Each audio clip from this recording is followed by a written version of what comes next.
shooter, mass shooter, is always, was he mentally ill? Right. Deranged, loner, lone wolf. The Muslim killer is always a terrorist, fueled by ideology. I always say, if you believe the view of Muslims presented by some in the media, we're immune to mental illness. It's kind of cool. Right. We have some inbuilt immunity. We can't be mentally ill. Right. We're just the kind of ideologues.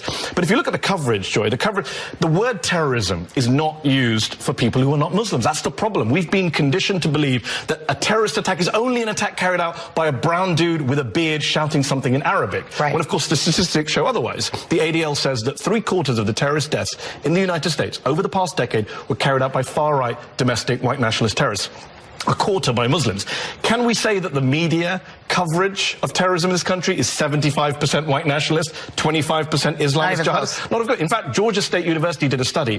They found that a Muslim terrorist gets 4.5 times as much coverage of his crime as a non-Muslim terrorist. Right. 4.5 times. Well, think about the killer in Las Vegas who gunned down hundreds of people. It's hard to even remember him. He's gone. No one talks about him anymore. No one talks about him. Here's a statistic for you. The Georgia State guys found that a non-Muslim terrorist has to kill, on average, 7 people more than a Muslim terrorist to get equal coverage as a Muslim terrorist. Yeah. That's a hashtag media fail. And I'm always reminded of that old viral tweet that terrorism is one of the only areas where white people do most of the work and get none of the credit. And it's a real problem. But, you know, it leads to racism, Islamophobia. It leads to fear on the part of communities of immigrants that, you know, that's where the terrorism threat is, from brown people, from foreign people, not from the terrorism threat in our midst. Even when you have Dylan Roof shoot 9 people, kill 9 black people in a church. And then get a nice meal of burgers. And fries. Doesn't get charged with terrorism, doesn't get called a terrorist. Alex Fields killed Heather Heyer in Charlottesville, doesn't get called a terrorist, doesn't get charged with terrorism.